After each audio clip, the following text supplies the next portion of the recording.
Hola a todos, bienvenidos a esta segunda sesión de HTML. Estamos en el capítulo 2. Ya vimos el tema de atributos, legibilidad, y aquí tenemos un ejemplo con respecto a código. Lo que vimos en la sesión previa es que nosotros podemos generar elementos dentro de un documento HTML utilizando las etiquetas. Las etiquetas tienen un principio, como vemos aquí, y tienen un fin.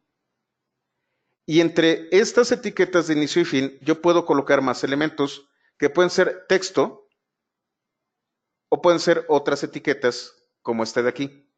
En el caso de BR, estoy indicando un retorno de línea. Esta etiqueta es para un párrafo y lo que estoy indicando aquí con estos BRs es que el párrafo va a tener varios retornos de línea. No se va a romper el párrafo, pero sí las líneas van a tener una secuencia en donde se van a terminar y va a iniciar con otra. Además de los retornos de línea, que son etiquetas únicas, que no están encerrando absolutamente nada, tenemos otras etiquetas como esta B, que afecta a este texto, este sub, que afecta a este texto, y este sub, que afecta a este texto. El resultado lo tenemos aquí. Tenemos que el párrafo es todo este elemento, pero tengo varios retornos de línea. Tengo elementos que están en negrita, tengo elementos con subíndice y elementos con superíndice. ¿Qué es un retorno de línea? Como yo les comentaba, existen que HTML no identifica los retornos de línea. Cuando tú le das Enter a un documento en Word o a un documento de texto, hay un carácter especial. Este carácter especial le indica al editor de texto que es un retorno de línea. Retorno de líneas termina aquí la línea y continúa acá la línea. El párrafo es el mismo, sigue con una estructura de párrafo, pero hay una línea nueva. Eso significa retorno de línea. No sé si quedó claro, Héctor. ¿No tienes dudas respecto a eso? Esto es muy importante porque en algunos textos, sobre todo archivos de texto con excepción .txt, hay diferencias entre el carácter de retorno de línea que tiene, por ejemplo, Windows, con el que tiene Mac o con el que tiene Linux. El carácter de retorno de línea es distinto. Y a veces ustedes van a abrir documentos de texto con excepción .txt que son una sola línea larguísima con todo el texto apilado y junto en esa línea. Significa que el carácter de retorno de línea no es el correcto. Es por lo que a veces cuando ustedes abran algunos archivos ven una sola línea con todo el texto en esa línea. Es porque muy posiblemente es otra plataforma la que utilizaron para crear el contenido. En el caso de HTML, yo puedo colocar todo el código de una página en una sola línea, pero eso no se ve bien para nosotros. Lo que reconoce HTML como retorno de línea es BR.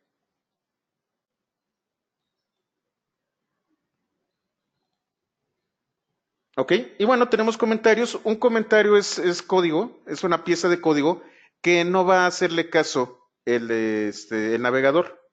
Yo coloco un comentario aquí y con esto de aquí, utilizando el signo de admiración y los dobles guiones bajos y cerrando con los dos guiones bajos, esto es un comentario. No va a ser desplegado, no va a ser absolutamente nada, simplemente se lo va a saltar el navegador. ¿Para quién son esos comentarios? Bueno, para la persona que está analizando el código completo. La persona o la aplicación que esté analizando el código completo. Hasta aquí no hay muchas dudas. ¿Todo bien? Entonces, bueno, vamos a entrar un poquito en acción. Voy a cerrar esto y nos vamos al capítulo 3. Ya que nosotros vimos el tema de cómo funcionan las etiquetas, vamos a ver cómo se construye un documento HTML clásico. Para empezar, yo tengo que definir algo que se conoce como doctype. Esta siempre va a ser la primera línea en un documento HTML. Con esto yo le estoy diciendo qué versión de HTML estoy utilizando.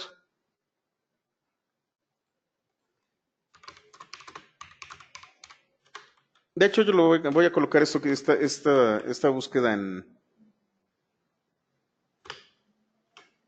dentro de los apuntes,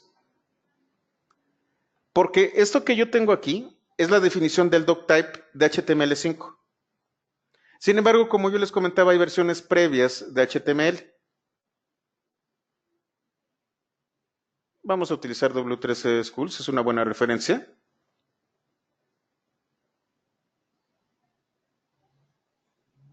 Esto que yo tengo aquí, y lo voy a colocar dentro de los apuntes.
¿Por qué es importante conocer esto? Porque hay muchísimos documentos que pueden ser más viejos de lo que nosotros podríamos creer.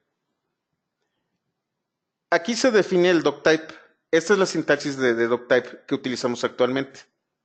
Se ve muy simple, muy sencilla, realmente es bastante fácil de utilizar, pero aquí hay una diferencia. Se van a encontrar con diversos elementos, diversos documentos de HTML, en donde se van a encontrar con esto.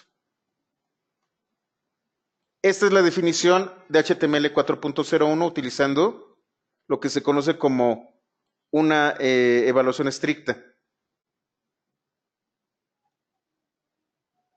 4.01 transicional. 4.01 frameset. XHTML estricto. XHTML 1.0 tradicional. Y así sucesivamente se va a encontrar algunos de ellos. Como yo les comentaba, hubo varias versiones previas de HTML, cada una proponiendo mejoras. ¿Qué significa esto de estricto? Estricto significa que ustedes tienen que hacer una sintaxis correcta de las etiquetas, deben de abrir una etiqueta y cerrarla, y el contenido debe estar correctamente, y las etiquetas deben de ser adecuadas para que pueda ser visualizado el contenido. Si no es estricto, esto implica que ustedes pueden colocar cualquier cosa y de todas formas se va a ver algo en el documento. Este fue un grave error, sobre todo con el caso de Internet Explorer. Al no hacer estricto el tema de la sintaxis, ustedes podían generar contenido bastante mal hecho y bastante fallido. Que aun cuando Internet Explorer trataba de ser amigable y lo trataba de desplegar lo mejor posible, otros navegadores lo desplegaban de manera distinta. La interpretación del código erróneo hacía que además de que el código fuera una porquería, nosotros no pudiéramos tener las mismas versiones de documento, tanto en el de navegador como puede ser Firefox, como Internet Explorer. Al final de cuentas, la decisión que se tomó para HTML5, que es lo que estamos viendo, es utilizar una sintaxis estricta. Significa que deben de colocar bien las etiquetas, deben de abrir y cerrar correctamente para que esto pueda funcionar. ¿Qué requisito que se puede omitir, César? Perdón.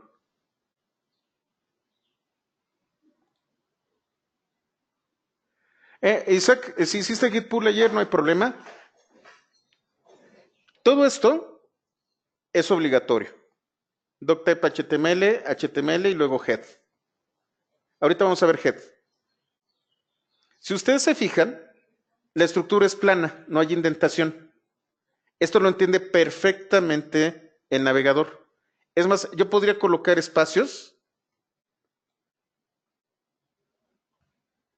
Les voy a colocar esta liga, es importante, aquí en el chat.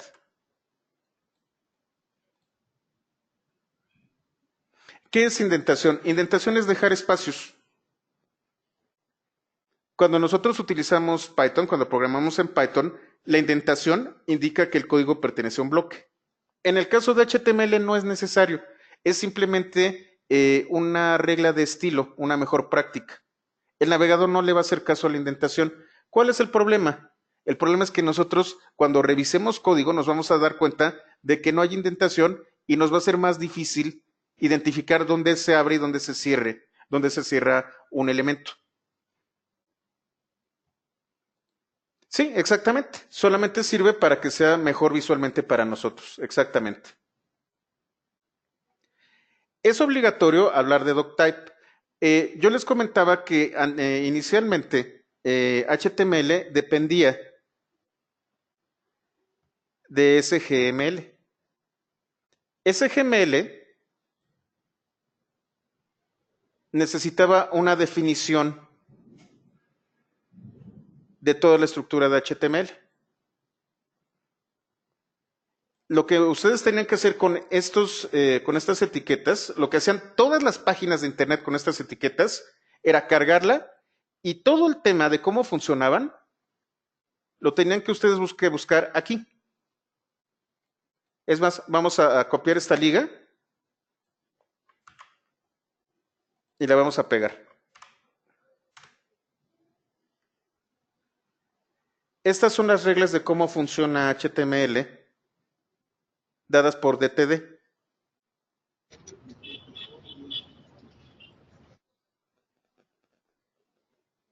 Todos los navegadores lo que hacían era conectarse a la W3C, traerse estas reglas y a partir de estas reglas generar el documento HTML. ¿Qué ocurría? ¿Qué pasaba si de repente no era accesible el sitio de la W3C? Bueno, algunos navegadores ya tenían esta definición dentro de su sistema, pero era obligatorio tener esta referencia. ¿Qué significa DTD, por cierto? Esto viene del mundo de HTML. Document Type Definition. Es la definición del documento. Esto se volvió un error, se volvió un cuello de botella. Lo que hicieron para HTML5 es, ¿sabes qué? Olvídate de DTD, la definición está en el navegador y el navegador se encarga de todas las reglas para la definición de HTML. Entonces, si ustedes se fijan, es mucho más sencillo definir un documento HTML5. Ya no voy a utilizar ninguna referencia. Todas las reglas están en el navegador. Esto nos simplifica mucho el uso de HTML5, pero entonces lo diferencia de XML y SGML. Ya se vuelve una definición que no cumple con el estándar de SGML y XML. Estos dos previos requieren obligatoria una definición de tipo. HTML dice no hay ninguna definición de tipo de referencia. La referencia ya la tiene el navegador y el navegador y los programadores y desarrolladores del navegador son los responsables de implementar estas reglas. No sé si queda claro. Esto facilita mucho el uso de estos documentos.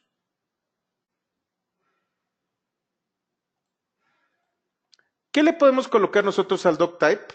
Por cierto, el doctype acepta una cosa adicional.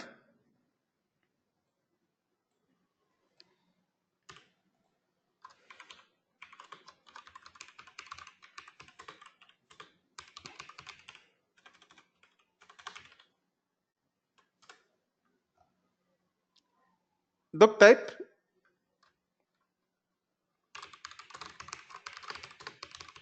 Para definir el idioma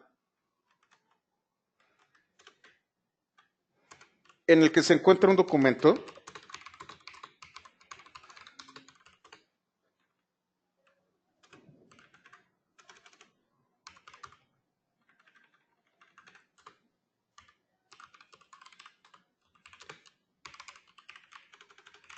se utiliza el atributo lang.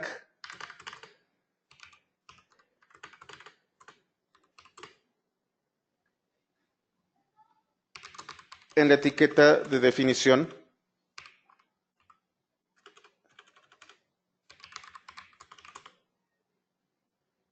en la etiqueta de doctype.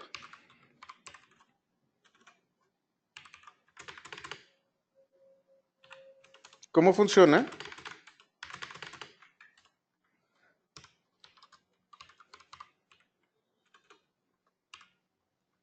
Doctype, HTML, lang, igual,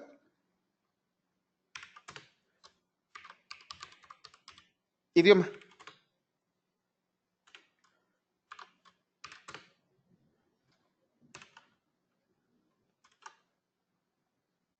Así funciona. Y un ejemplo sería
esto.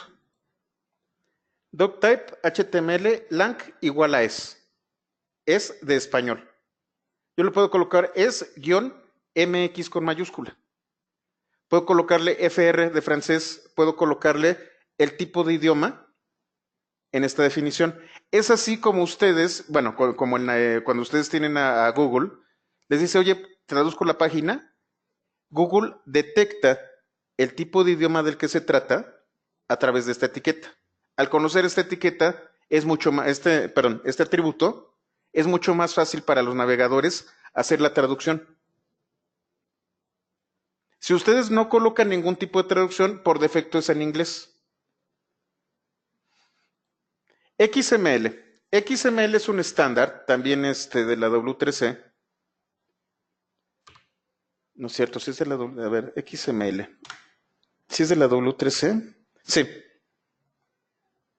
Es un estándar para utilizar texto estructurado a través de etiquetas. XML me permite a mí definir diversas etiquetas que hacen cosas específicas. XML es un estándar todavía más grande que HTML. XML, por ejemplo, es el formato que utilizan actualmente los archivos de Word o de Excel. XSLX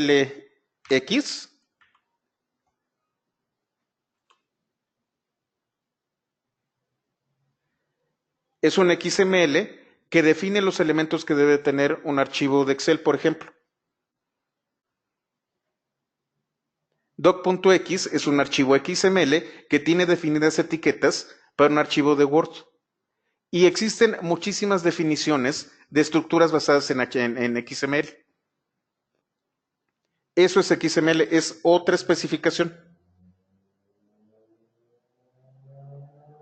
Anteriormente, cuando nosotros trabajábamos la década pasada con el tema de web services, utilizamos XML como un formato de transmisión de datos. Teníamos que generar nuestra definición de esquema. Teníamos que decir que, bueno, esta etiqueta que significa, no sé, factura, tiene a su vez dentro una etiqueta que se llama folio y a su vez otra etiqueta que se llama cantidad, etcétera, etcétera, etcétera. Es más, las facturas electrónicas que nosotros utilizamos con el SAT aquí en México son un formato de XML. Es más, cuando ustedes sacan su factura, pueden descargarla en PDF o en XML. El PDF nos funciona a nosotros. El XML le sirve a los sistemas de cómputo para identificar los datos relevantes de la factura. Ya no es HTML, ya no es para que se vea en un navegador, sino para que una computadora o un ser humano con el conocimiento suficiente pueda recibir esta información y sacar datos relevantes. Eso es XML. Leonardo, cuando usamos XPath en Beautiful Soup o Selenium es porque es un primo de HTML. Sí, HTML, aun cuando es un estándar distinto, cuando ya se declaró un estándar distinto de XML, todavía contiene muchísimos elementos útiles que podemos utilizar. Si ustedes se fijan, en el temario hablamos de DOM, XPath y de DOM y XPath. Vamos a trabajar DOM y XPath. XPath es un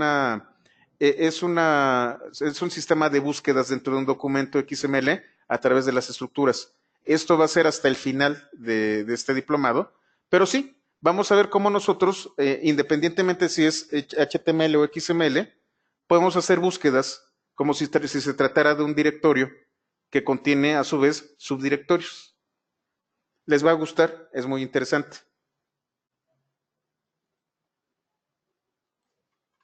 ¿Hasta aquí dudas o preguntas? Bueno, además de doctype, viene un elemento que no es para nosotros, que no es para el ser humano, que es head. Head define las características generales del documento y puede contener los siguientes elementos. Title. Este elemento me permite que se despliegue esto acá arriba en la etiqueta, en el, ¿cómo se llaman estas cosas? En las ventanas. Dice HTML Doctype Declaration, HTML Doctype Declaration, XML Google Search. Esto está en Title. El texto que yo veo aquí arriba en cada una de estas pestañas fue definido por Title. Prácticamente lo que más se utiliza es Title. Luego tengo base, que corresponde a la ruta a partir de la cual vamos a utilizar referencias relativas. Cuando veamos nosotros enlaces, vamos a platicar de base. Por el momento, nada más quédense con este concepto. Link. Link es un enlace externo que yo puedo traer.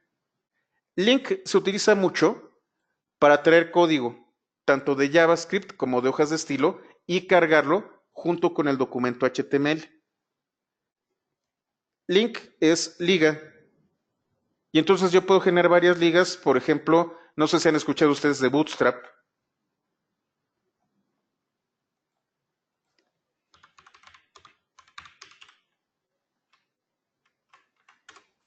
Bootstrap es una herramienta que me permite a mí hacer que se vea bonito el texto. ¿Cómo me la traigo? A través de un link. También lo vamos a ver. El link también puede traerse scripts de JavaScript que están fuera del documento y los trae como si fueran propios del documento. Link me permite, antes inclusive de cargar la página, de ya tener todos estos elementos cargados y entonces sí, desplegar la página. Script.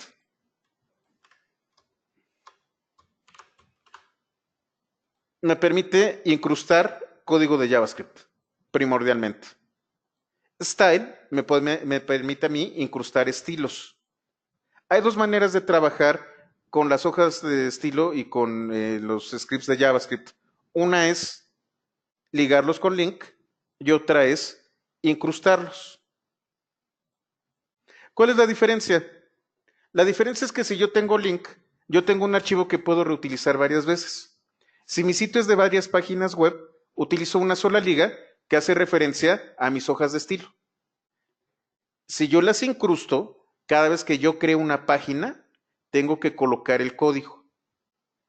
Y si es el mismo código para 2 páginas, bueno, está bien. Pero ¿qué tal si son 200 páginas?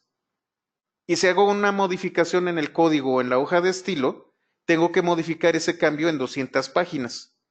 Con el link, lo guardo en un solo archivo y al tener la referencia, todas las páginas se modifican de manera automática.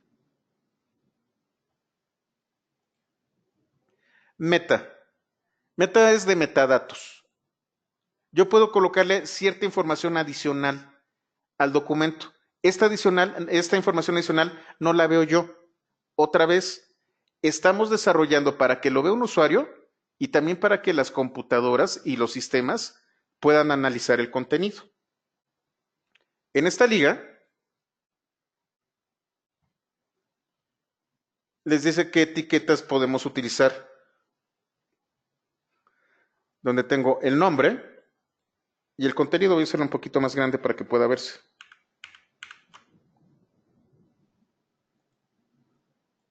Entonces, copyright, esto. El tipo de contenido, que es esto de aquí.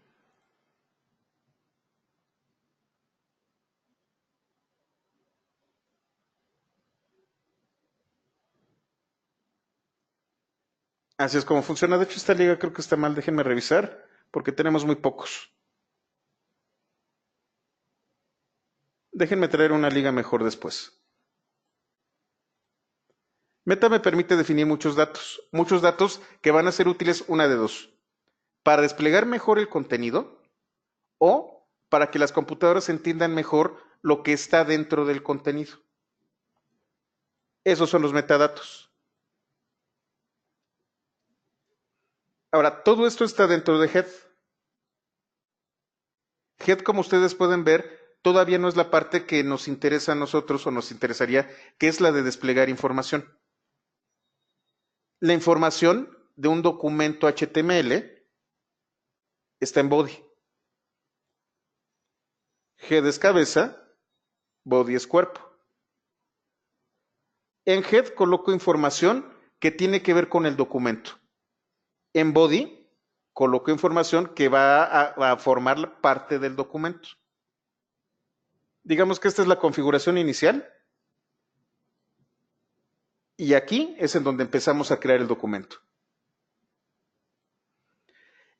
Aquí es algo muy importante. Cuando yo cargo un documento HTML, a veces no es necesario utilizar head.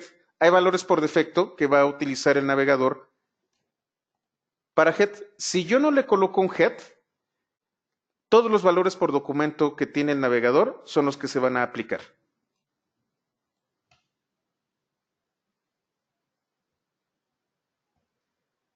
El elemento body es el que va a contener todo lo que nosotros vamos a enviar como información.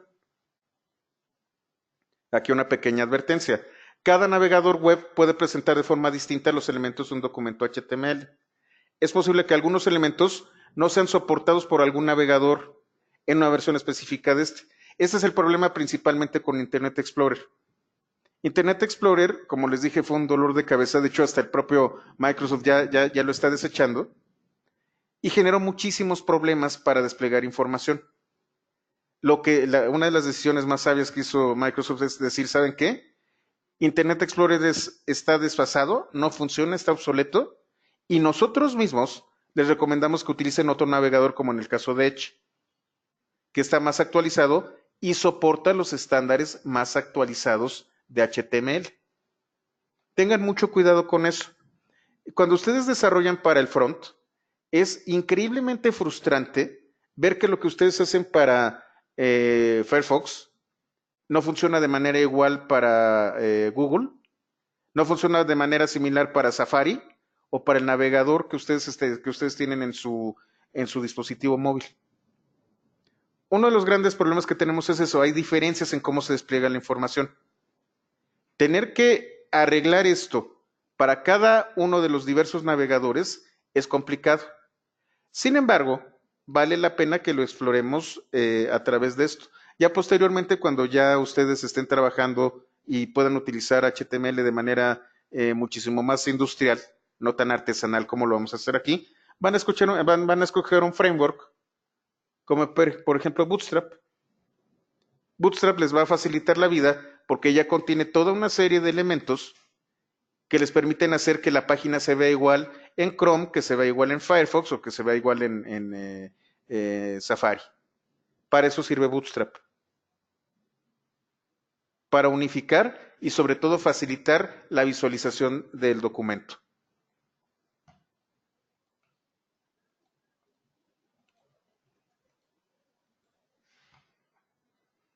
Ahora, ¿cómo quedaría entonces un documento HTML como esto que vemos aquí? Tengo un doctype HTML, si no le especifico el idioma, me va a tomar como en inglés. HTML, que por cierto lo coloqué aquí. Me faltó eso, esto es muy importante. No sé por qué no está aquí.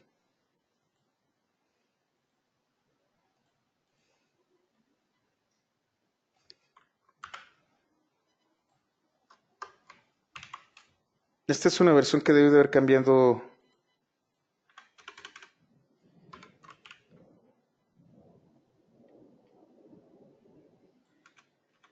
Este elemento,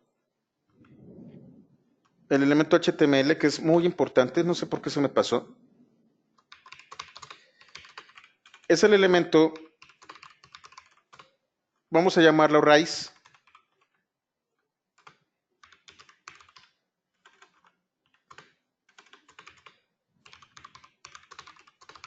A partir del cual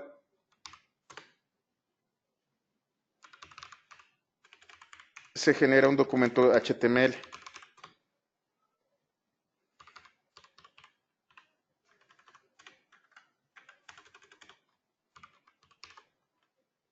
Como yo les platicaba con XML, lo que vamos a tener nosotros es una especie de árbol. Este árbol va a tener bifurcaciones y va a tener diversas ramas. Cada rama va a tener una etiqueta, texto y atributos.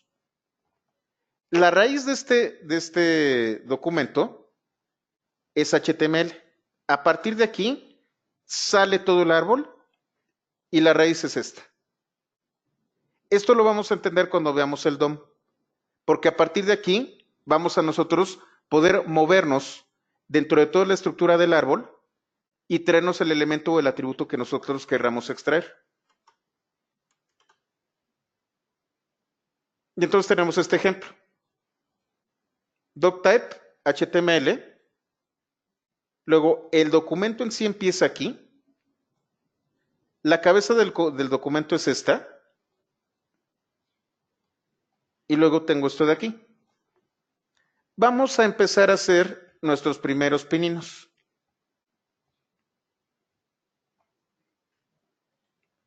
Nos vamos a prácticas HTML. Vamos a utilizar, no vamos a utilizar Bootstrap en este curso, Jesús. Vamos a trabajar con HTML y hojas de estilo puras. Les voy a enseñar muchos conceptos que son los que están detrás de Bootstrap, pero quiero que en este caso podamos trabajar directamente con lo original, con HTML puro, con hojas de estilo puro y con JavaScript puro. Ya después vamos a hablar de lo que son los frameworks y de lo que son estas herramientas para ayudarnos a desarrollar sitios de manera más fácil. Nos vamos a prácticas HTML, New, Text File. Si ustedes están utilizando, por ejemplo, Atom o están utilizando Visual Studio Code o lo que sea, también pueden abrir un archivo de estos. Por ejemplo, creo que yo tengo aquí Visual Studio Code.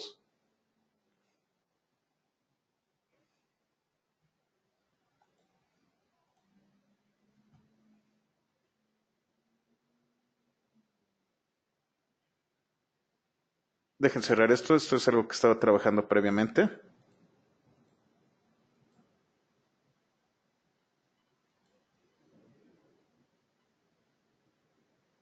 En este caso es File, New File.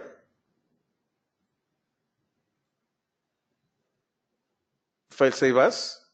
Y le voy a colocar donde yo quiera, por ejemplo, aquí en CloudDevel, y se va a llamar hola.html. Y aquí podemos nosotros utilizar el código.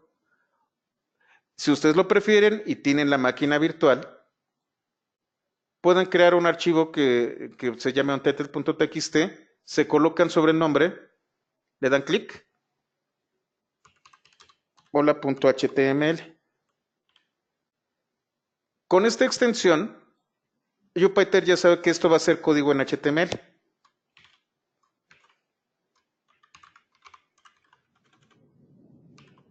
Doctype HTML.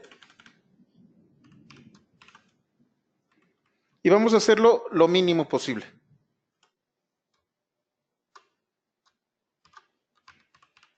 HTML.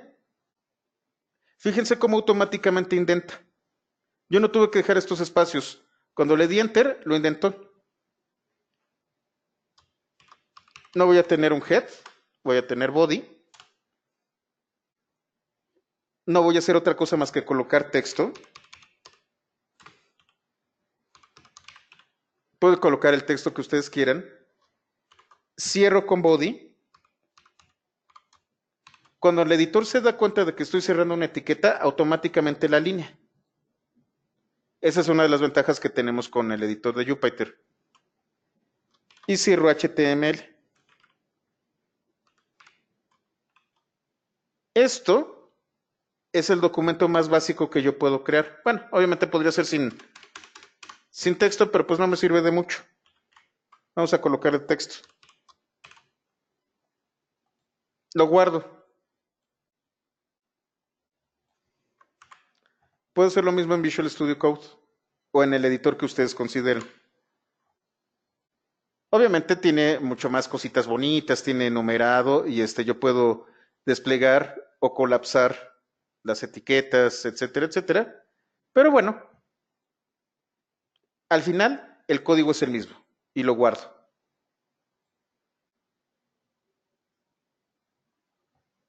Aquí hay una diferencia entre cómo lo ve mi navegador y qué es lo que va a ocurrir con Jupyter. Esto ya está guardado, está en prácticas HTML y yo lo selecciono aquí. Tengo Hola Mundo. Y esta parte es la que normalmente no enseñan. Botón derecho, inspeccionar elemento. En el caso de Jupyter, va a generar lo que se conoce como un iframe. Si ustedes se fijan, voy a hacerlo más grande para que lo puedan ver. Es aquí.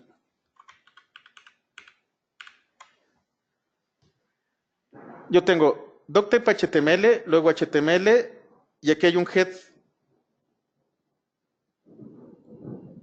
Tengo un body,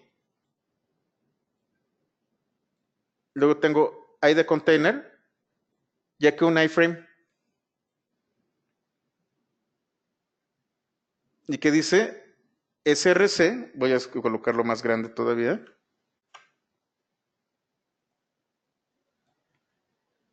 SRC Files Prácticas HTML hola.html. ¿Qué es lo que hace Jupyter? Jupyter es un servidor de aplicaciones. Y al final de cuentas lo que está haciendo es desplegar un código dentro de una ventana segura. La ventana segura empieza aquí. El código del documento empieza acá. Aquí es en donde nosotros empezamos. Vamos a verlo con lo que yo guardé en Visual Studio Code.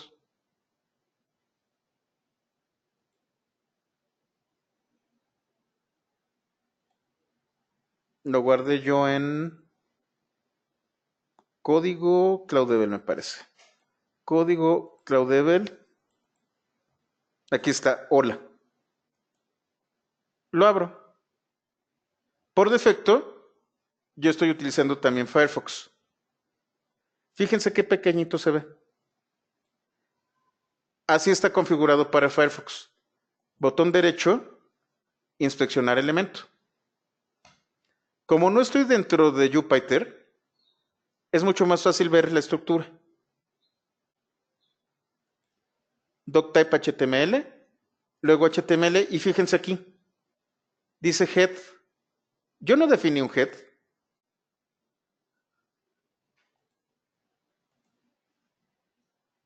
Si lo veo aquí también, aquí hay un head.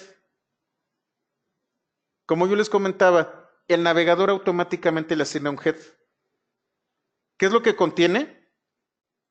No contiene nada. Sin embargo, está definido. Lo que tiene es body, y body lo único que contiene es el texto. Ese es nuestro primer documento HTML.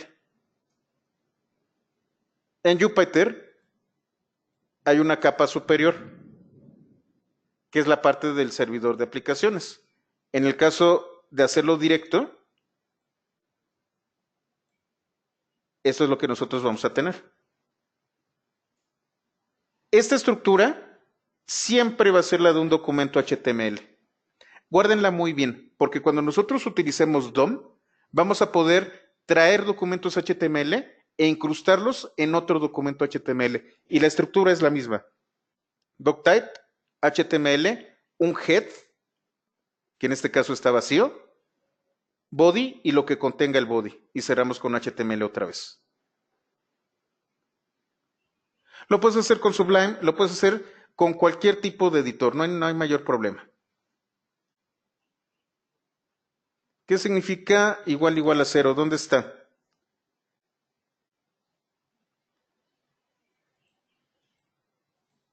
¿Acá? ¿En Jupyter?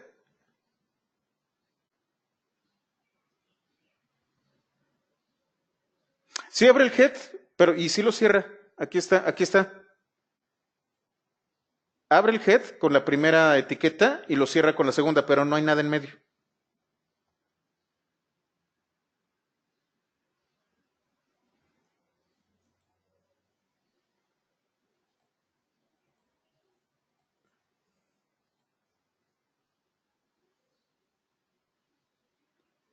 ¿Dónde sacaste eso? Ahorita me lo enseñas. Si puedes un pantallazo, lo revisamos, Isaac. No veo exactamente a dónde me estás diciendo. Bueno, quiero que se sientan cómodos con este inspector de documentos. También lo podemos hacer con Chrome, tampoco hay problema. Lo voy a abrir con Chrome.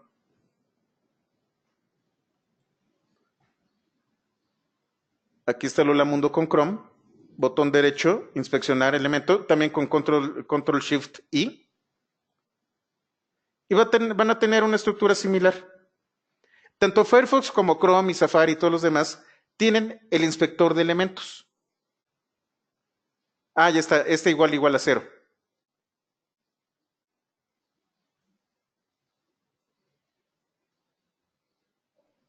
Esto es un valor que está utilizando la consola, ya vi a qué te referías. Esto lo vamos a ver cuando veamos en JavaScript. Al final de cuentas, el navegador va a identificar esto como un documento. El navegador identifica esto como un objeto de documento. También ténganlo muy en cuenta. Esto es la manera como el navegador lo hace de forma interna. Esto significa que HTML le está dando este nombre. Y yo puedo referirme a través de la consola con este nombre. Esto lo hace Chrome. Esto no lo puse yo, lo puso el navegador. Me voy a adelantar un poco. Esto de aquí es una consola.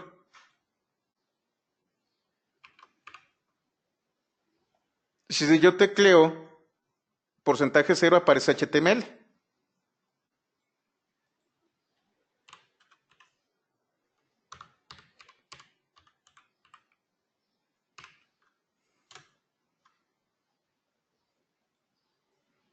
Esto es como le está llamando el navegador al documento.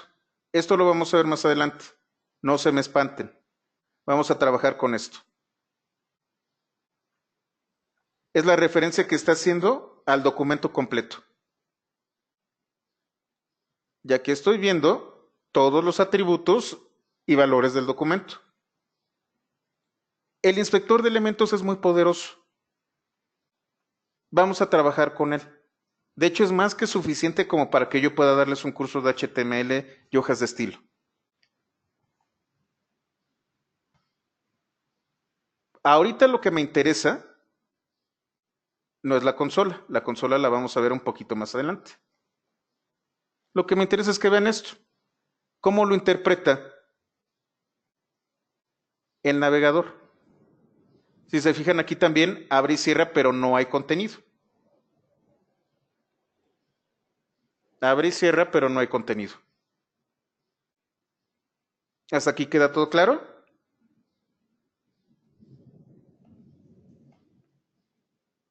Vamos a seguir trabajando y vamos a seguir trabajando con Visual Studio Code o con un editor, como ustedes prefieran.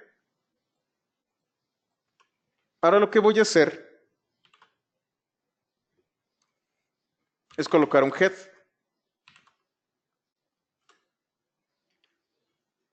En este head solamente voy a colocar title.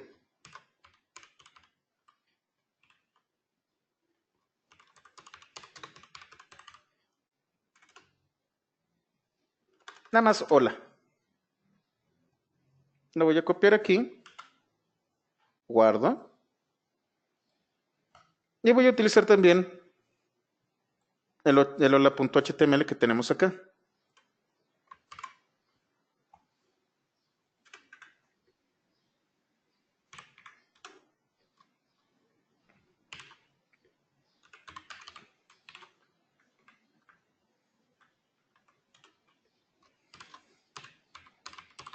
Si ustedes se fijan,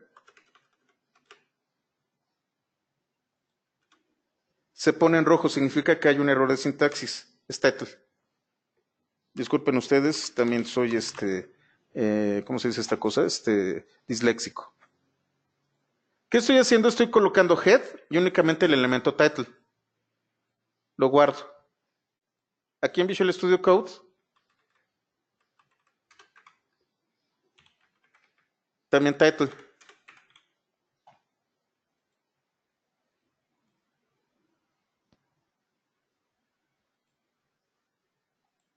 Cuando lo cargo,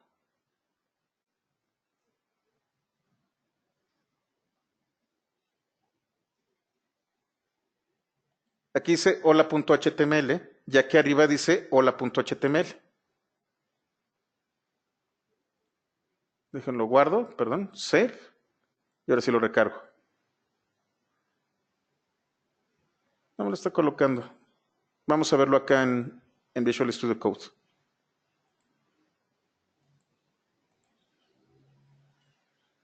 Lo abro. Y aquí se aparece.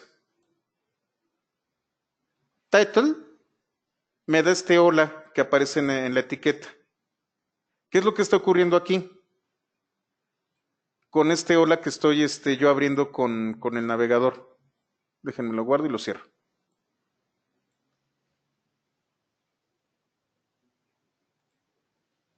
Recuerden, lo que estoy haciendo aquí con Jupyter es el documento procesarlo. Lo que estoy haciendo es editar hola.html, por eso el título aquí es hola.html.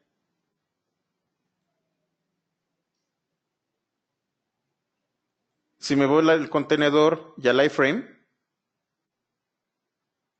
este de aquí, aquí en el head está hola. Como estoy utilizando otra vez un servidor, le está añadiendo todo esto. Y lo que estoy viendo realmente es esto incrustado dentro de otra página. Esto también lo vamos a hacer. Raúl, Oscar, en Visual Studio Code se puede descargar la extensión de Live Server para que actualice, sí. Sí, ese es para que guardes cuando actualices eso. Es el mismo archivo en Jupyter que con Visual Studio Code. Es el mismo contenido de código. El problema que tiene Jupyter es que lo preprocesa. Y lo que me trae es algo que es adecuado a Jupyter. Jupyter, como les digo, es una herramienta que se utiliza mucho para análisis de datos. Es muy cuidadosa, sobre todo con la seguridad. Cuando veamos el tema de iframe, les voy a platicar de la seguridad. Lo que me interesa es que vean que dentro del iframe está el documento. El documento que yo creé con una estructura idéntica a la que yo hice con Visual Studio Code. Este title es el que aparece aquí arriba en la pestaña. Este es nuestro primer documento en HTML. Ahora vamos a ver algunos metadatos.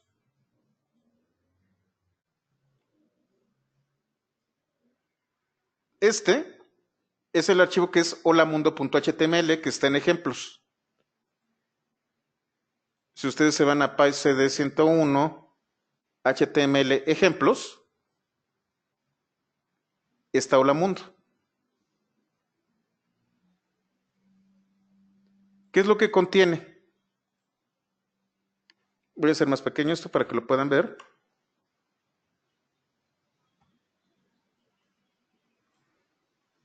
Doctype HTML, empieza el documento, tengo un head, donde tengo el título Holamundo, y metadatos.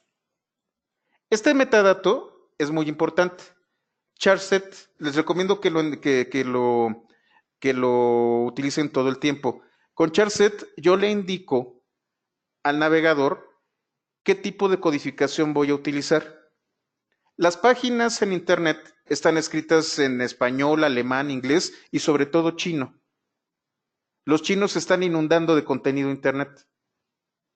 La manera en la que yo le digo al navegador qué tipo de codificación de caracteres utilizo es charset.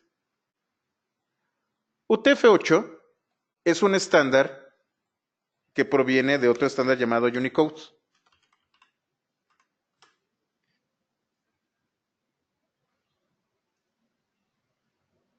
Unicode me permite manejar prácticamente cualquier tipo de caracteres. Les voy a colocar esta tabla en el chat. Todos los caracteres de todos los idiomas, incluyendo maya y cosas así, están definidos por Unicode. Si ustedes se fijan en esta parte del navegador, voy a hacerla más grande.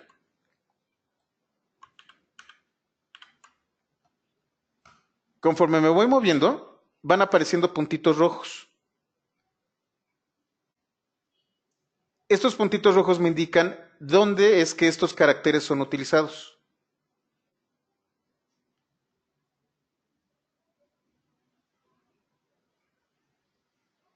Unicode es un estándar que lo que pretende es tener todos los caracteres de los diversos idiomas existentes.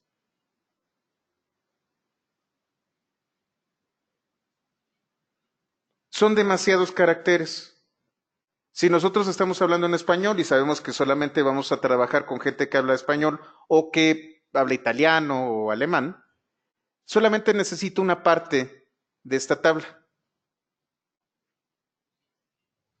Fíjense, idiomas, árabe, persa, kurdo, etcétera, etcétera.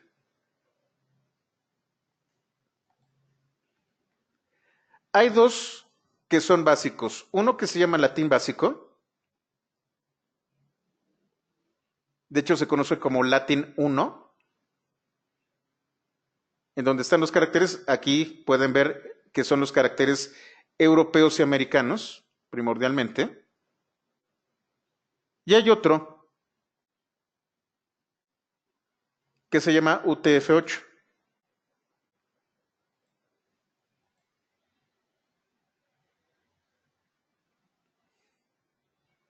Este es Latin 1. Déjenme ver si lo tiene por aquí.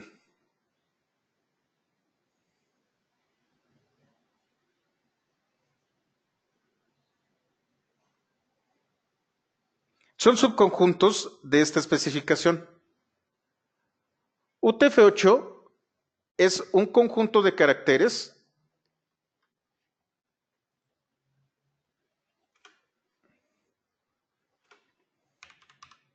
A ver si me lo permite. Aquí está.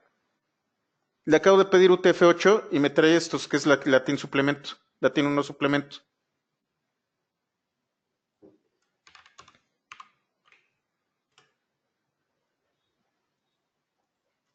No, creo que no me lo está buscando. Si yo busco UTF-8, vamos a verlo en Wikipedia.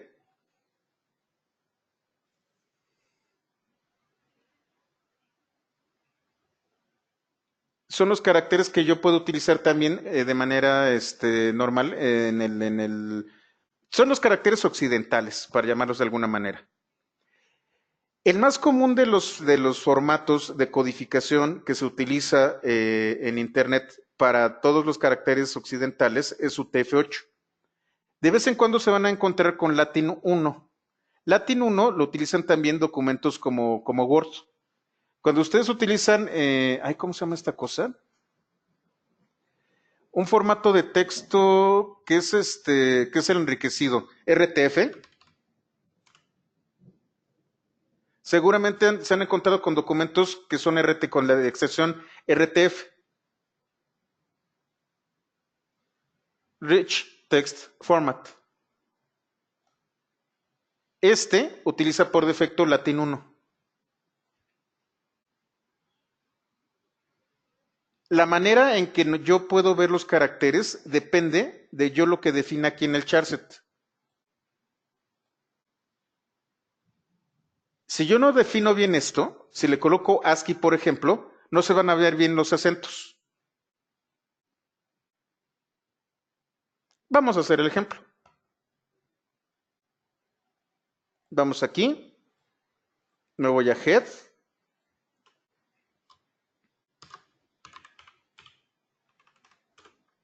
Meta, déjenlo algo más grande. Disculpen, realmente no utilizo Visual Studio Code.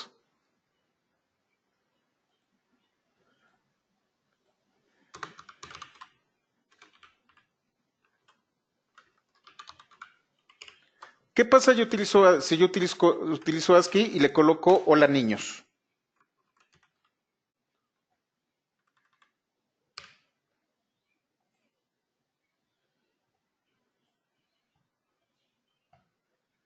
Lo guardo y lo abro.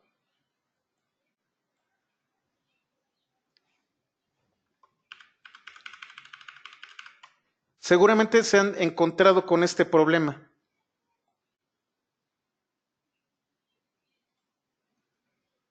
Los caracteres no corresponden.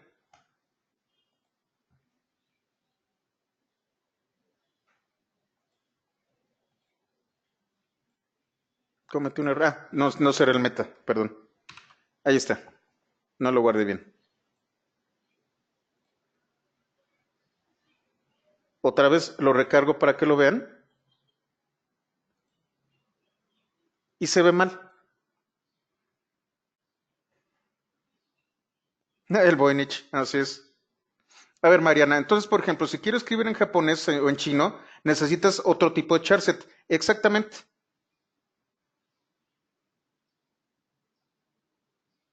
La plataforma de Cisco no reconoce la ñ, no estoy seguro. Pero, por ejemplo, eso es cuando está con ASCII.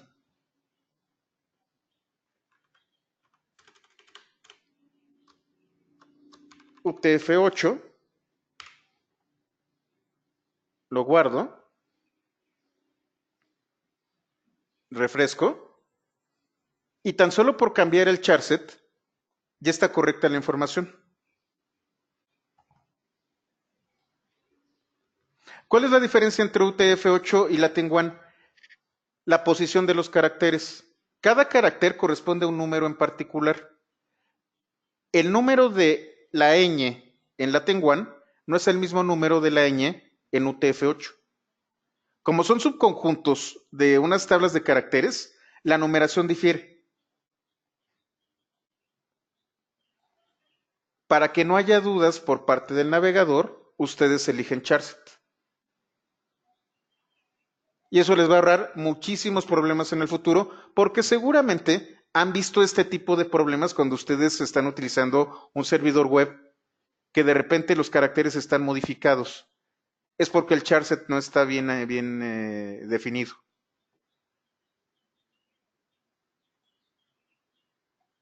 Y tengo otros datos. Por ejemplo, name, que es descripción, que es description, y apuntes pythonista. Autor, Josech. Esto no es para que lo leamos nosotros. Cuando ustedes utilizan técnicas llamadas SEO, SEO, que es Search Engine Optimization, ustedes le permiten, ¿cómo funcionan los buscadores como Google o como Yahoo o como Bing o todo este tipo de cosas? Los buscadores tienen arañitas, así se conocen como arañas o robots. Son pequeños programas que surcan todo Internet y se meten a todos los sitios y empiezan a consumir el contenido de todos los sitios. Las arañas de estos navegadores revisan todo el código. Y en Meta, esto de aquí, yo puedo darles datos a las arañas para optimizar las búsquedas. Si mi contenido es Python, yo podría darle description, Python. O quiero tener mayor presencia como Josech en la web. Todos mis documentos van a tener un meta, autor, Josech. ¿Cuál es el problema? Que la araña no va a entender esto. La araña habla inglés y esto es español. Yo puedo colocarle cualquier metadato, pero obviamente tengo que ajustarme a una serie de reglas como lo que tengo aquí, de description y content, para que las arañas puedan entender de lo que se trata. SEO es una técnica que me permite a mí, le dicen orgánico, no sé por qué, que de manera orgánica los buscadores me coloquen en un rango superior para que esté dentro de las 10 primeras búsquedas. No saben el trabajo que cuesta que Pythonista esté en el segundo lugar. Tuve que optimizar las páginas para que después de 6 meses Pythonista esté en el segundo lugar. Pero fíjense en esto. Pythonista está en el segundo lugar después de varios años en Google. Voy a utilizar DuckDuckGo.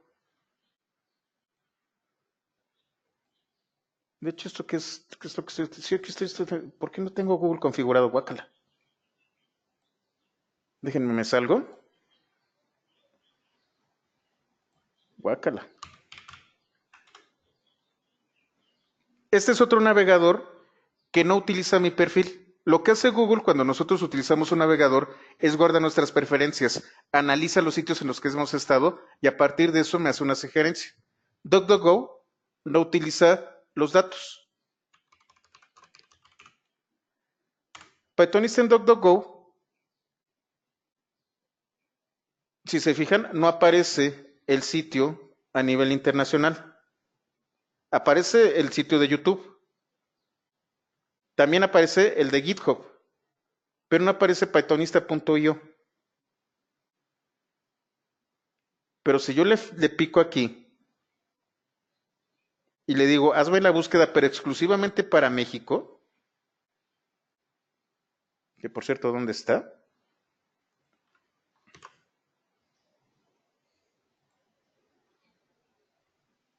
Aparece en el primer lugar. ¿Qué es lo que hacen las arañas? Identifican no solo el idioma, sino la región en la que está tu página. Y no es lo mismo hacer una búsqueda para México que una búsqueda global. En Google ya estoy en los segundos lugares. Aquí en DuckDuckGo apenas empiezo a aparecer y solamente los sitios de YouTube y de GitHub. Estas técnicas se llaman SEO y los metadatos, los famosos metas, son para los buscadores. Arañas incultas, así es. Las arañas no son como, bueno, sí pueden ser como los hashtags Está un poco forzada la analogía, pero puede ser. Los metadatos no los consumimos nosotros los usuarios humanos. Los metadatos los consumen las arañas y los robots que hacen las búsquedas por Internet. Los metadatos están, la intención de un metadato es para que sea consumido por una máquina o por un programa. ¿Qué máquina puede ser? Una de dos, el navegador o las arañas. Ahí es en donde funciona el tema de los metadatos. ¿Queda claro? Sí, muchos pagan al buscador. Lo que tú vas a hacer, por ejemplo, es esto de aquí que dice Python. En el caso de Google, por ejemplo, si me meto a Google, tú vas a tener anuncios pagados. Y obviamente, como estás pagando, te puede rankear mejor. Haces una de dos. O le pagas a Google para que te rankee mejor, o le pagas a un diseñador web que sepa más o menos de SEO. Y te vas a tardar 3 meses. Pero si tienes las técnicas adecuadas, vas a ir subiendo en el ranking del buscador. Ahora, si es demasiado común el tema, vas a tener que hacer muchas otras cosas para subir en el ranking.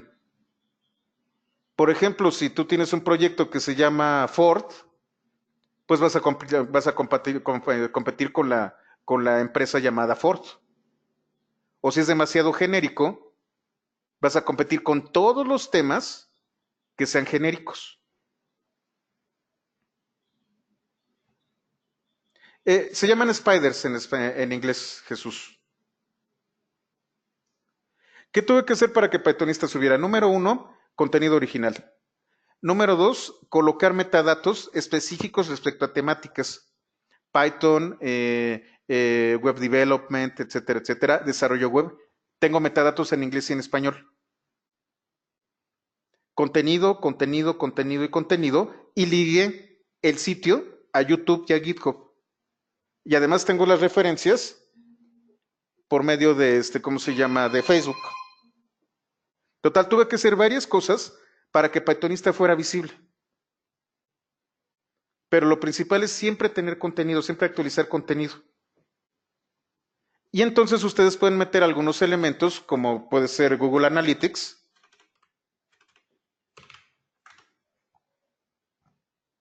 No voy a abrirlo en mi cuenta de Google.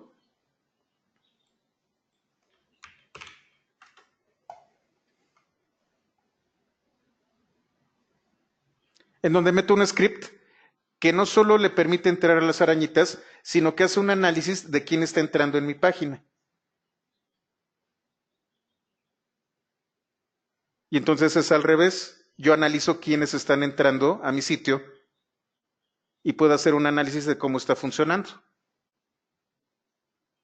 Incrusté código que le permite a Google revisar cómo está funcionando.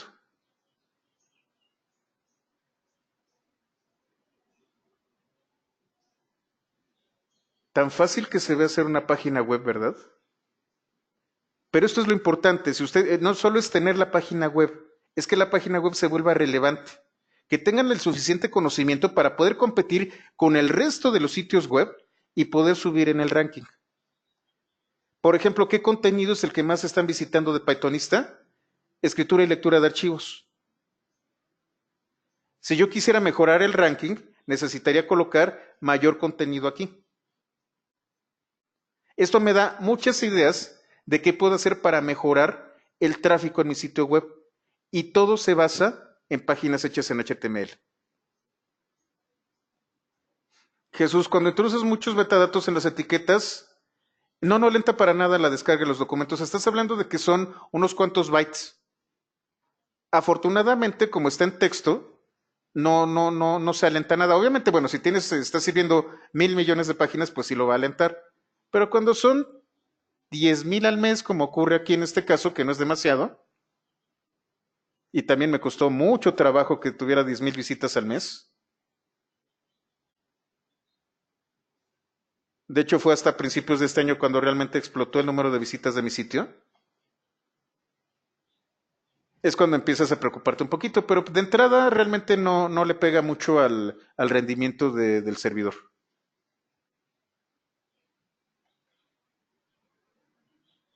Sí, con esto tú puedes ver qué es lo que puedes hacer. HTML está muy ligado a esto. HTML te permite a ti no solo presentar contenidos para las personas, sino para los buscadores y las máquinas. Hay que tener muy en cuenta eso cuando nosotros diseñamos una página. Todo es cosa de competencia. Y si no estás en los primeros 10 lugares de Google, no existes.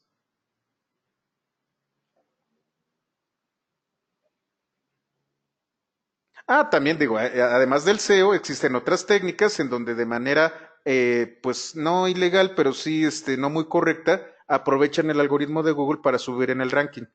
O pueden pagarle a una empresa para que suba el ranking de manera artificial. Esos son otro tipo de técnicas. Entonces, bueno, esto es lo que nosotros podemos hacer con HTML tan solo con los metadatos. Los metadatos funcionan para el navegador o para cosas más grandes, que es ponerte en algún sitio en Internet. Permítanme un momento, está muy insistente esta llamada. Denme un momento.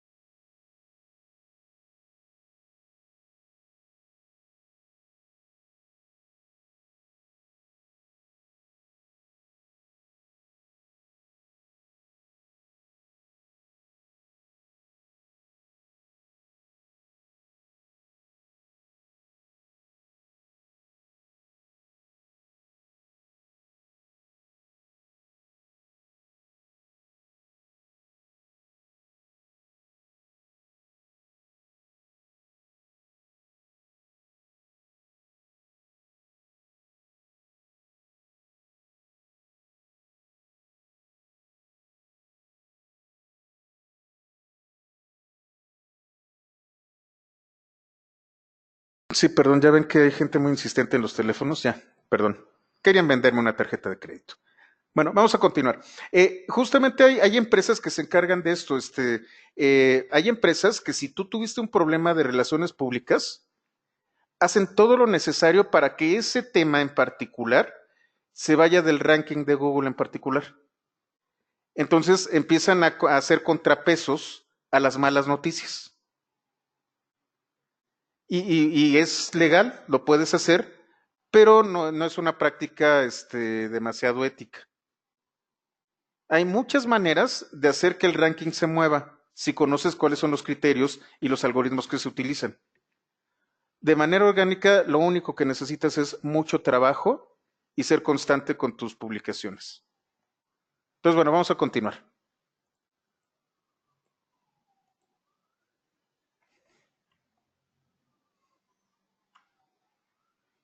Esta es la estructura básica.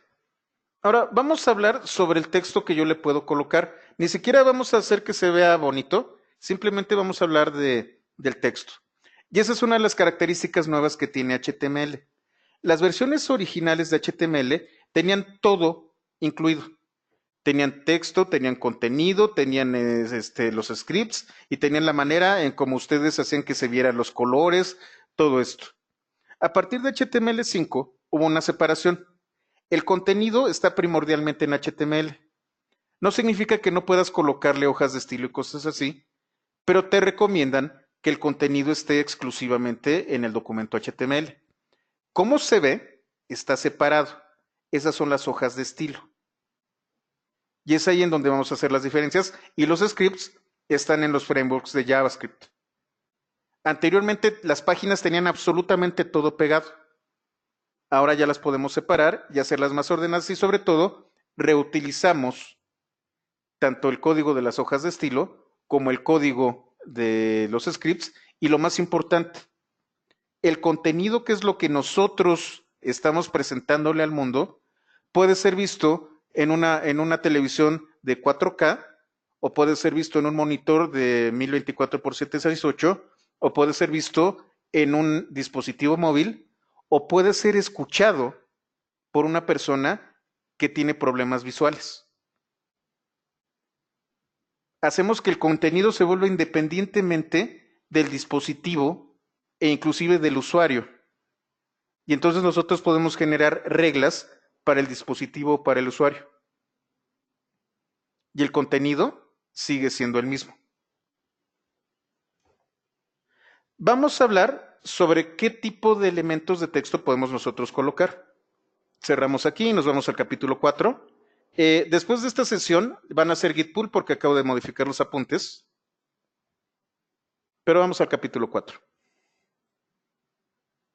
¿Hasta aquí todo queda claro? ¿Está bien explicado? ¿No hay demasiadas dudas? Ok, perfecto. Una de las grandes características que tiene Internet es que nosotros pensaríamos que el contenido más grande es video. Realmente el contenido de video y cosas así sí es masivo, pero la información está en texto. Lo que nosotros vamos a consumir primordialmente, y es justamente por eso por lo que creé este curso, es porque lo que nosotros vamos a analizar al final de cuentas como analistas de datos, si nos conectamos a Internet, primordialmente es texto. Lo que vamos a hacer cuando analicemos una película o cosas por el estilo es traernos el texto. Un video va a ser el texto, a menos de que haya algunas gráficas por ahí. El texto es un componente primordial para el análisis de datos. ¿Cómo hacemos nosotros que el texto funcione? Bueno, los documentos HTML son usados en todo el mundo y sus contenidos se encuentran escritos en diversos idiomas. Esto es Unicode, lo que vimos del charset. Aquí hablamos del código ASCII. Antes, cuando las computadoras eran algo nuevo y Internet apenas estaba empezando, nosotros solamente podíamos optar por estos 256 caracteres. ¿Por qué? Porque los recursos eran muy limitados. Lo que me preguntaban de, oye, no va a afectar en el rendimiento del servidor. No, en estos momentos no, porque tengo máquinas que tienen 4 procesadores y tengo 64 gigas de RAM en mi servidor. Pero anteriormente recuerdan que hablábamos de máquinas que tenían cuando mucho 512K y los clientes que nosotros teníamos eran maquinitas súper pequeñitas. Los recursos eran muy limitados en los 90. Entonces, la única manera en las primeras versiones de HTML de poder comunicarnos era con estos caracteres, no más. Esto se conoce como código ASCII. Es importante conocerlos porque muchas comunicaciones, incluso el día de hoy, utilizan exclusivamente el código ASCII. Nosotros, cuando algunos de ustedes estuvieron en el curso de Django, vieron que muchas de las comunicaciones que hacemos con JSON utilizan paquetes de bytes. Un byte puede contener hasta 256 combinaciones distintas de números. Y entonces queda perfectamente el código ASCII para que cada byte corresponda a un carácter. Aun cuando se ve viejo, el código ASCII todavía se utiliza. Y en aquellos viejos días en los que nosotros no teníamos más que el código ASCII, de todas formas teníamos que colocar la ñ. Es por eso, por lo que HTML generó algunos códigos. Esto fue antes de Unicode. Bueno, si solamente puedo manejar yo código ASCII, ¿cómo le hago para que aparezca una ñ? Veo esta tabla y vamos a buscar la ñ.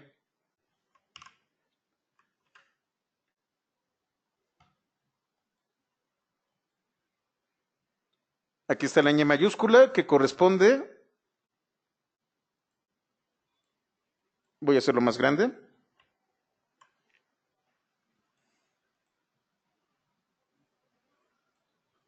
una de dos. Ampersand gatito 210, perdón, 209, o ampersand es el gatito, n mayúscula, tilde, y luego punto y coma. Volvemos acá.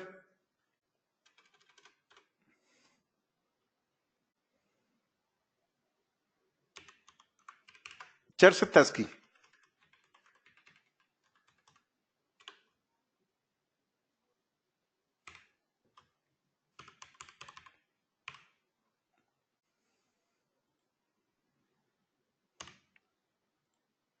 Lo voy a colocar en el chat. Esto es un código que HTML va a interpretar como una ñ. Lo guardo y lo abro. Ya cuando está en ASCII, me lo respetó.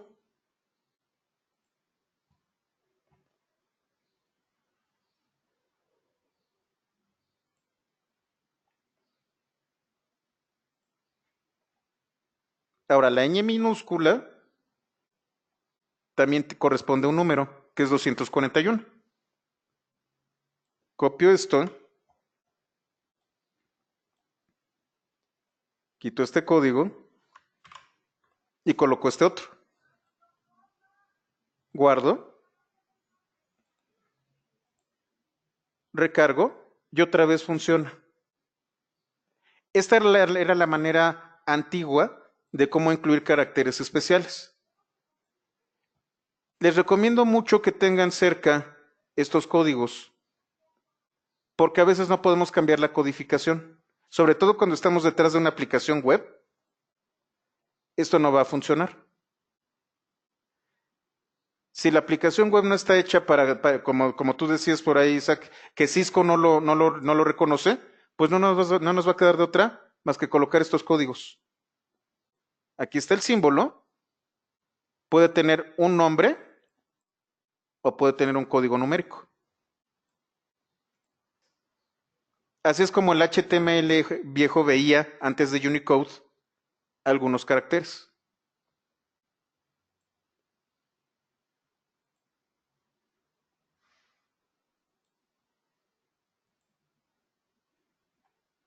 Ahora, vamos a hablar sobre algunos elementos. HTML Entity, sí, así es. Bueno, vamos a ver algunos elementos. Tenemos lo que se conoce como un elemento de bloque y un elemento dentro de línea. Los van a encontrar como block o inline. ¿Qué es un elemento de bloque? Un elemento de bloque es un elemento que se apila uno sobre de otro. Yo tengo, por ejemplo, párrafos. Un párrafo tradicionalmente va unos después de otro. Cuando yo tengo un documento HTML, se lee el primer párrafo, se despliega y debajo de este se puede colocar otro párrafo o otro elemento de bloque. Y entonces los bloques están apilados y el primero que se escribió en el código es el primero que se despliega y después el siguiente y el siguiente y el siguiente. Los elementos de bloque no me permiten colocarle nada al lado. Siempre los elementos de bloque van apilados verticalmente. Los párrafos, los encabezados, las citas, esto que se llama pre, todos estos, que ahorita los vamos a ver, son de bloque. Pero tenemos también elementos de texto tipo inline. Los tipo inline, como su nombre lo indica, están dentro de una línea. Yo puedo tener este tipo de elementos y colocarle texto y otro elemento inline y todos están dentro de un bloque. Estos son los dos tipos principales de elementos que voy a tener en HTML. Curiosamente, cuando veamos hojas de estilo, yo puedo modificar la manera en cómo se pueden comportar, pero no nos adelantemos.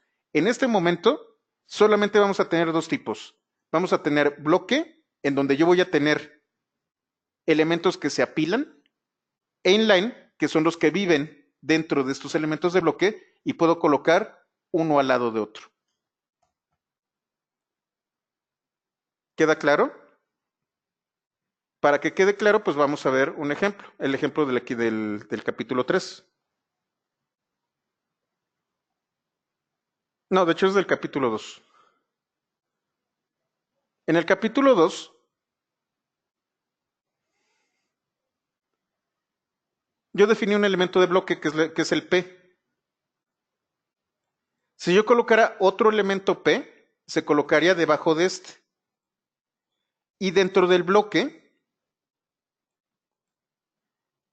tengo todo esto y tengo elementos inline.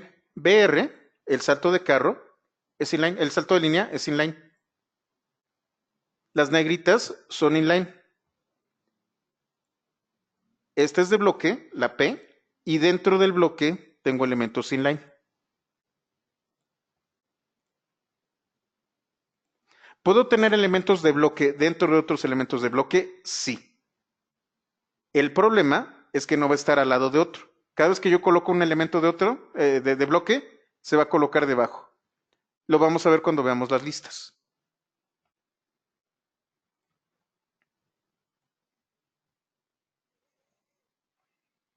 Entonces vamos a empezar. Yo tengo elementos iniciales que son los párrafos que empiezan con P. Cada uno de estos elementos es un elemento de bloque y va a ser un párrafo. Aquí está el código párrafo 1, párrafo 2, párrafo 3 y el resultado son estos elementos en donde hay una separación. Aquí hay una separación por párrafo. Vimos BR. Voy a modificar un poco el código. En el caso de Jupyter, yo puedo en una celda colocarle código HTML tal cual y lo va a respetar. ¿Qué pasa si yo le coloco BR aquí? BR es retorno de línea, que es inline. Si se fijan, la diferencia entre uno y párrafo, en cuanto al espaciado, es distinta a la que hay entre párrafo y párrafo. Con Shift Enter es como, para editar una celda yo le doy doble clic y con Shift Enter hago que se vea el resultado. Además de los párrafos, yo tengo encabezados. Tenemos desde el encabezado más grande, que es H1, hasta el encabezado más pequeño, que es H6. Tengo este código H1, H2, H3, H4, H5 y H6, y este es el resultado. H1 es el encabezado más grande.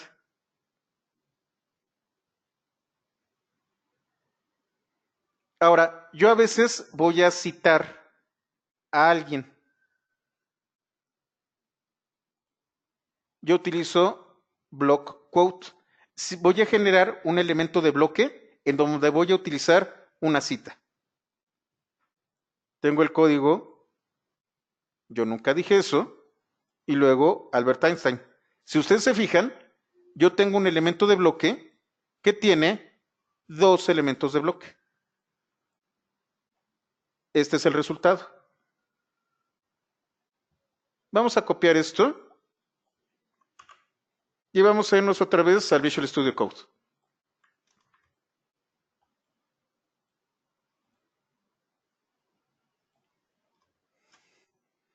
Este lo dejamos en paz, nada más le coloco aquí UTF-8 para que quede bonito.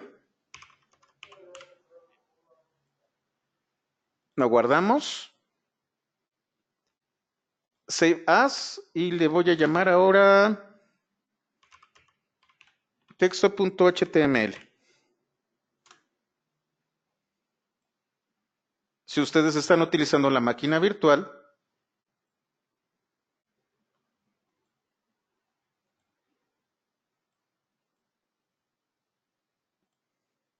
prácticas HTML,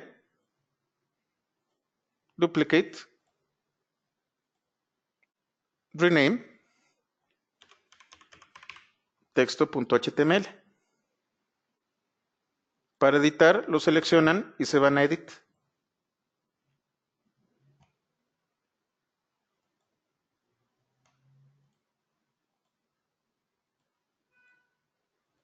El title lo voy a cambiar, va a ser ahora ejemplo de texto. Voy a quitar este body y voy a utilizar este block quote. Recuerden, la indentación es únicamente para nosotros.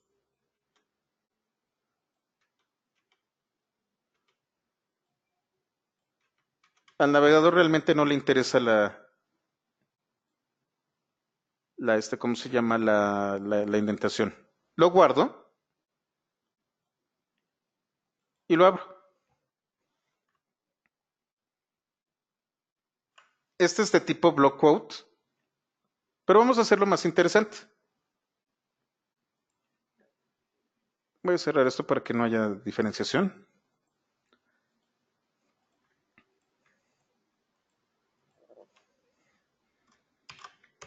H1. Este es un ejemplo de documentos con texto. Voy a utilizar H1 y luego voy a utilizar... Ah, no, en block quote no. Arriba del block quote. Debajo del body.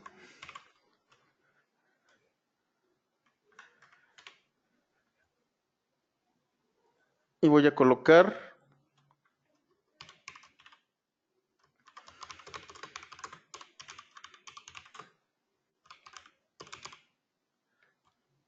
este es un párrafo normal. Tengo tres elementos que son block quote, que son son de bloque. H1, P y este block quote que a su vez contiene otros P's, otros párrafos.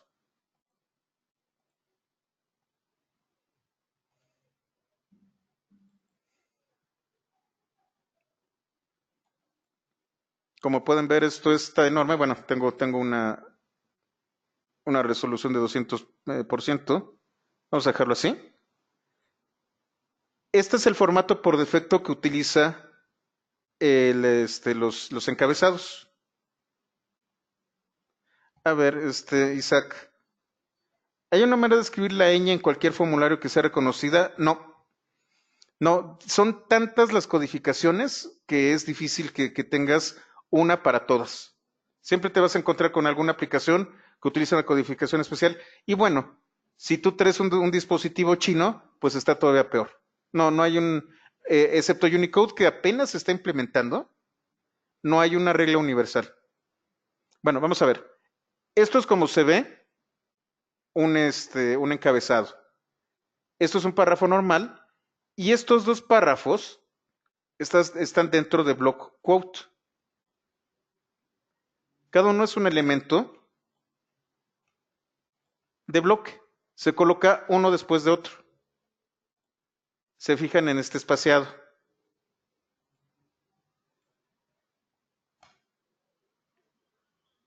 Vamos a continuar. Tengo bloques de texto con espaciados y retornos predefinidos. Volvemos aquí. Y aquí en el P le voy a dar Enter, Enter, Enter. En mi código hay retorno de línea.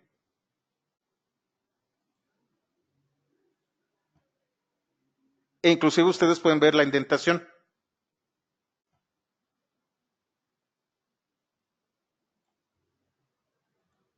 Lo vuelvo a cargar. Y aun cuando hay retornos de línea, no me lo respeta. La única manera en que yo le diga a HTML que hay un retorno de línea es con BR. Pero si, no hay si yo no le coloco BR, tendríamos esto de aquí. No le importa al navegador si yo lo coloqué así o si lo coloqué todo pegado. Vamos a hacerlo todo pegado. Y sin indentación.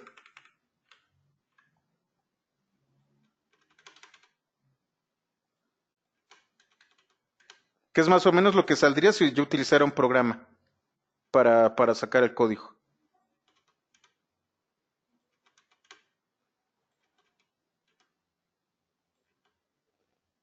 Vamos a dejarlo aquí hasta head.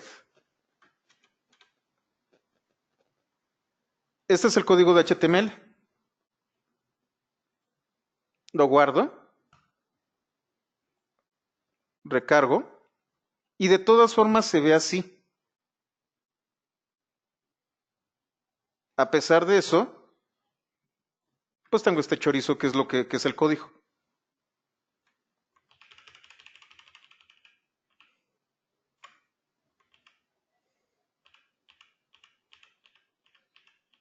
Esto es para que lo veamos los humanos, pero yo puedo sacar todo en una sola línea.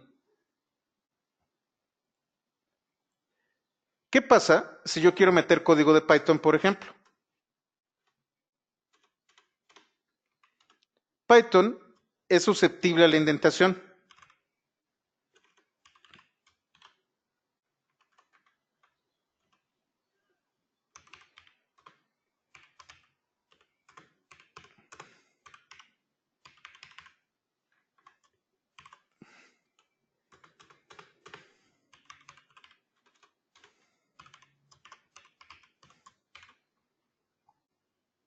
Pre, lo que me permite a mí, de hecho lo voy a colocar así, lo que me permite a mí es que este texto me respete los espacios y los retornos de línea.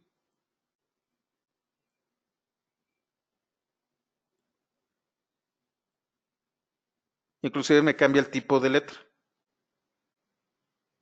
Si yo no utilizo pre, sino p, que es el párrafo,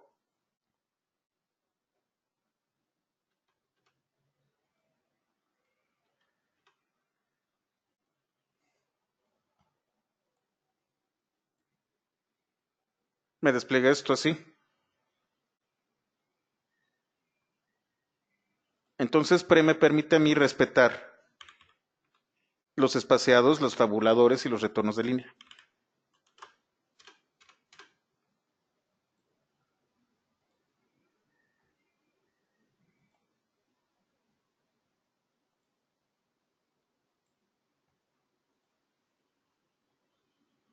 ¿Qué más tenemos? Address. Yo quiero colocar una dirección.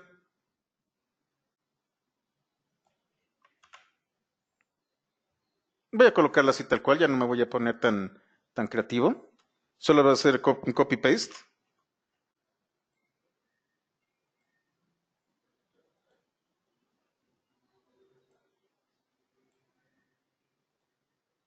$742, Avenida Siempre Viva, Springfield, Estados Unidos, y este es el número de teléfono.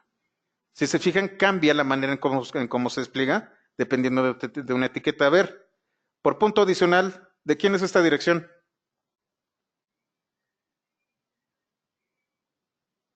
Exactamente, de los Simpson.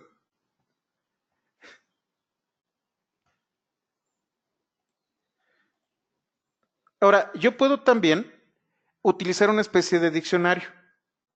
Yo puedo hablar de un término y hacer una definición. Esto es de T y de D. Entonces, este es el término que yo defino y esta es la definición del término. Ay, perdón. Lo voy a copiar para que lo veamos. Es esto que vemos aquí, que así lo interpreta Jupyter, pero ¿cómo se ve en un editor, en un navegador normal? La indentación, como les dije, pues sirve para nosotros. DT y DD es, yo puedo decir, hipopótamo, animal mamífero que vive en el agua, etcétera, etcétera. Y entonces así es como funciona. Tengo un término con DT y con DD está la especificación del término, la descripción del término. De hecho, T es de término y D es de descripción. ¿Qué más tengo? Voy a cerrar esto para que no me confunda.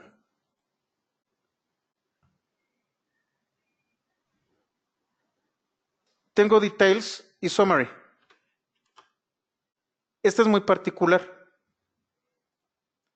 Summary me permite a mí generar un texto que va a tener que va a ser ¿cómo se llama? El breviario de algo en particular.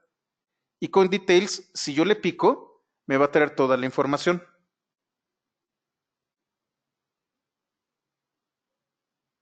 Summary es HTML5 más CSS3 más JavaScript desde cero.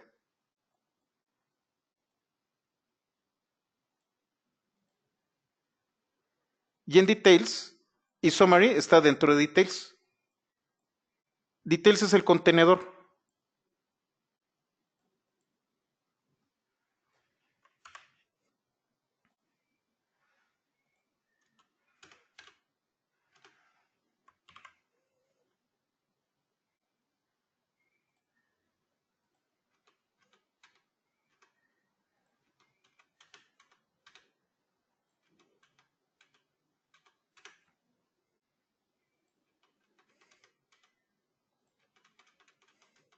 Para que se vea bonito. Lo guardo.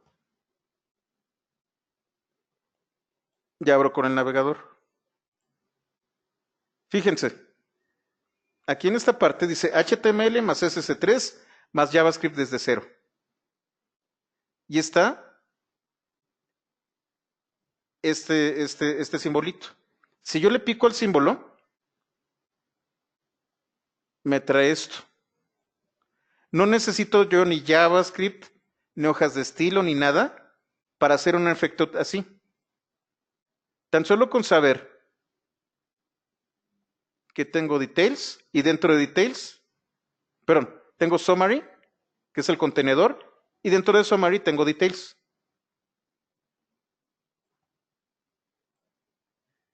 Este es el código y el resultado es este. En este caso, Jupyter no coloca el simbolito, el triangulito, pero si le pico, aparece. HR es un delimitador temático o la famosa línea horizontal. Es una etiqueta que no contiene nada. Voy a colocarla.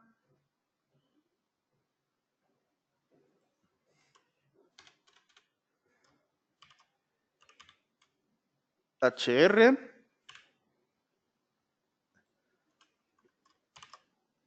HR. Y aquí también.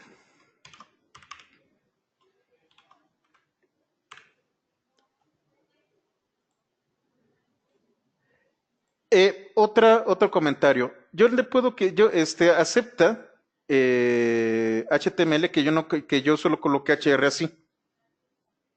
Estoy siendo estricto y estoy utilizando lo que es la notación oficial. Pueden encontrarse HR así y también va a funcionar.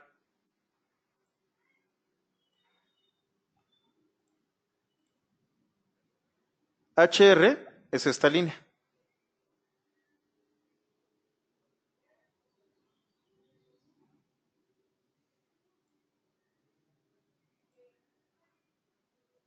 En este caso, si lo logran ver, aquí no se ve. Aquí hay una línea horizontal bastante difuminada. Esto es HR.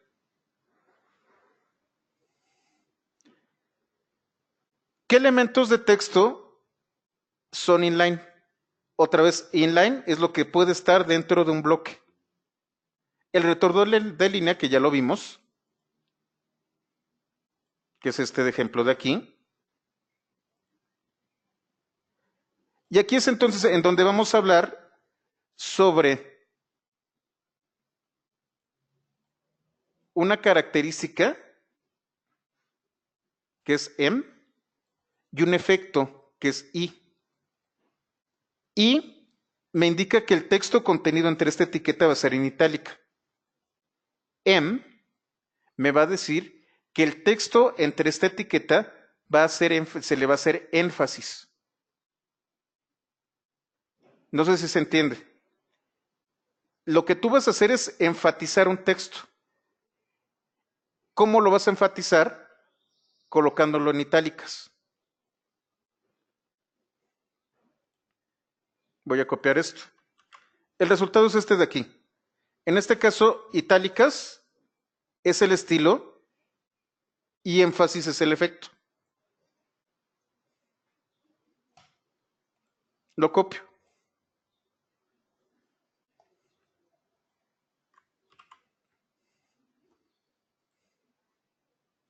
¿Por qué es inline? Porque está dentro de un párrafo. Estoy utilizando I para itálica, IM para énfasis.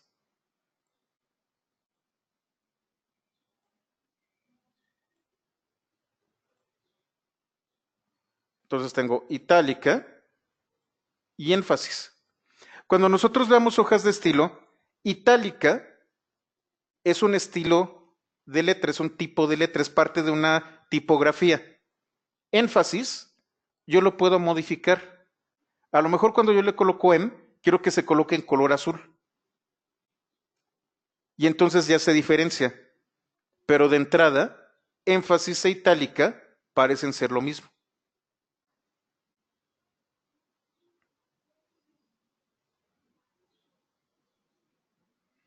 Ah, ok, gracias Jesús. Entonces en Visual Studio con clic derecho y Format se ve más bonito, correcto. ¿Summary se puede utilizar solo o es necesario Details? Pues Summary sin Details pues realmente no va a funcionar para nada, no vas a poder expandir ¿cómo se llama? El texto. Ah, y qué bueno que me hablas de Summary, porque hay una advertencia con respecto a Summary que se me estaba pasando. ¿Dónde está? Edge, el navegador Edge, no reconoce Summary. Entonces vamos a abrir este documento que tenemos de texto con Edge.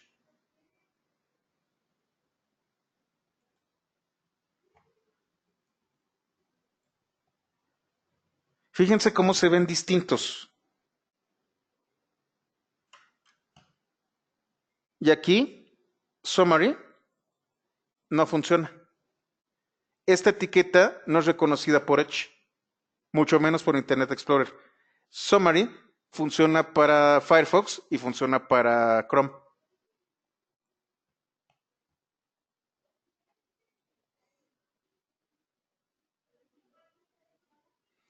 Bueno, van a dar las 5, si quieren los dejamos aquí. Como ven, tenemos bastantes cosas. Nos quedan unas cuantas etiquetas de texto. Lo dejamos aquí.